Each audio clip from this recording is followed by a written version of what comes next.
What's up, everybody? Welcome to the Sophisticated Neanderthal channel. This is Mike, and I wanted to do a little bit of a follow-up from a video I did a while back about my ball watch collection. I wanted to focus on my favorite and probably the ball watch that I wear most of all, and that would be the Ball Engineer II Marvelight that you see here.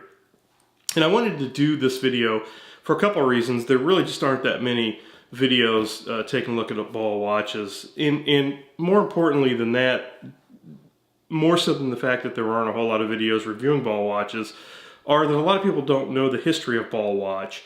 And so for my viewers here in the United States, Ball Watch is a watch company that started in the United States and was one of the main watchmakers from the United States up until they moved to Switzerland and moved their production there. Ball watches started way back in the late 1800s. In fact, Webster C. Ball started the Ball Watch Company after a horrific train wreck. Webster Ball was involved in the railroad industry out of Cleveland. And back on April 19th of 1891 at Clifton, Ohio, there was a really bad train collision between an accommodations train, a passenger train, and a mail train. And what happened was they were both using the same track, and one train was supposed to let the other train pass when they got to Clifton, Ohio, which is outside of Oberlin, Ohio. Oberlin University, an old university there. It's a college town. And what happened was the two trains were coming at each other. One train was supposed to move on to another track and let the mail train, who was traveling at high speed, go. And when they approached each other, they didn't have their timing correct. So there was a huge collision. Both the conductors died. 9 mail clerks from the mail train died.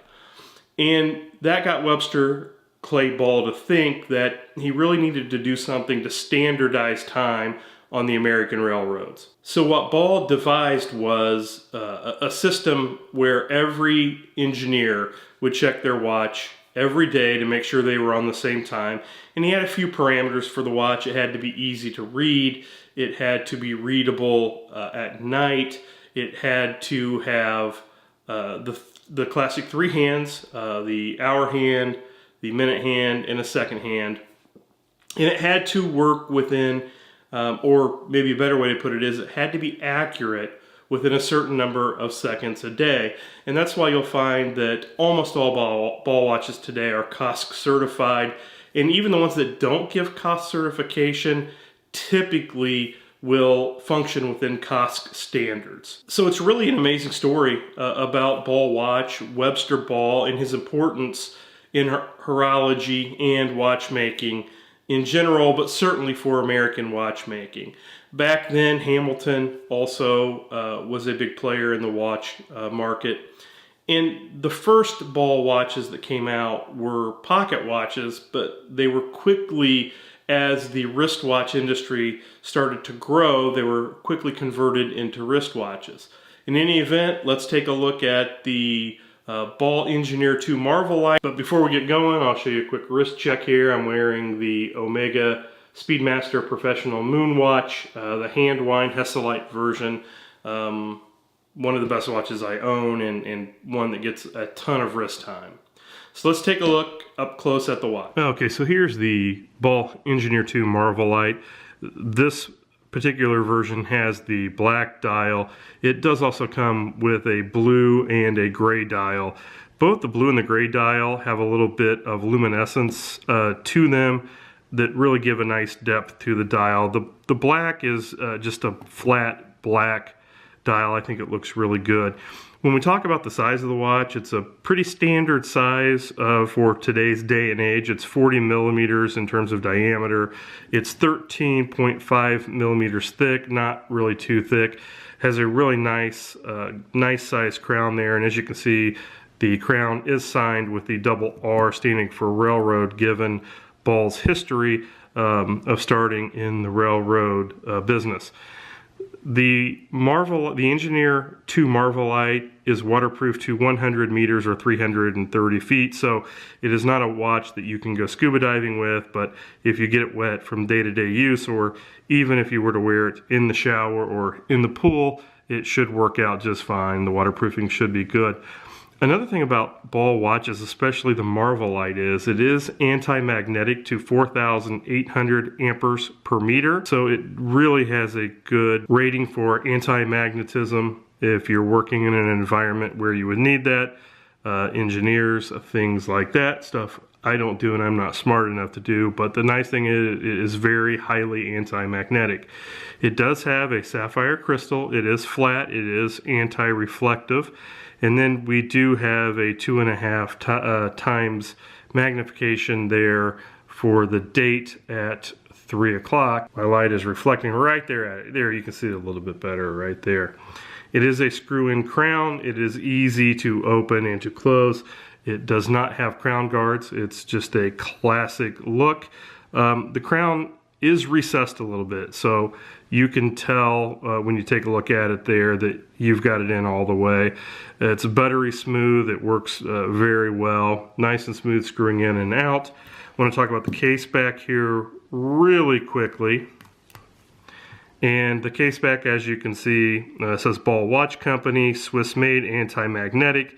And it does tell you that it does have the illumination, which we will talk to in a minute, and 100 meter water resistant. Also has the serial and the model number there. While we're back here, I'll go ahead and talk about the clasp. It's nice polished stainless steel. And it's milled out of one piece, really nice. It does have the double butterfly clasp, which I tend not to like that much for sizing purposes. And you can see it's got the RR there again for railroad.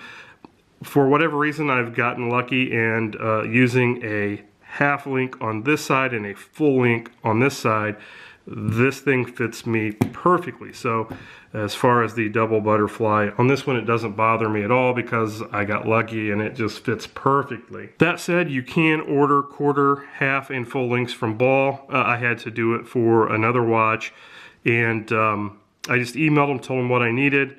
They asked for my credit card. It was maybe 10 bucks a link, something like that. And in a few days, I had the links I needed. So the customer service for Ball has been really good for me. So I can't really say anything bad at all about the watch or the company. If we take a look at the dial here, I'll go ahead and unscrew the crown here and move the hands out of the way a little here so we can get a good look at that dial. Let's let the second hand go by. As you can see, it is a sweep second hand. It is an automatic watch. It does hack. If you pull all the way out, you see the second hand stops, it hacks. And it does also hand wind. Power reserve on this is about 65 hours. And it does a really good job. So let's let that second hand get by there. So going back to the dial itself, you can see it as the black mat. It does say Ball official standard with the RR for railroad, and it says since 1891. Down at the bottom it does say automatic, 100 meter, 330 feet. It's not a horribly cramped dial in terms of the text, which I do tend to like. As you see, this one does not say chronometer. However, this one is a chronometer. It did come with chronometer certification. Ball does put that on the dial underneath the automatic 100 meter, 330 feet of some of their watches. On the Marvelight they didn't, and I'm not really sure why. In this watch, the Rehaut does not have a chapter ring. It is basically perpendicular with the dial. As you can see there, it is just a polished stainless steel. The chapter ring is actually on the dial itself, so starting at 60, 5, 10, going back around to the 60, with each second or minute marked with a hash. One of the great things about this watch definitely has to be the markers. They are applied markers and they are tritium tubes. This thing is just amazing to read at night. You can see it all night long. and has really good illumination. I will put in a still shot here so you can see the illumination. Additionally, the Dauphine hands have tritium tubes in them, as well as the second hand that you can see there. So this is an extremely legible watch day or night. That's one of the things I really do like about it. The stainless steel domed bezel is very similar to what you would find on the Rolex Datejust that does not have the white gold fluted bezel, and the sides of the case are a nice polished stainless steel, and you can see it it tapers in there at the lugs.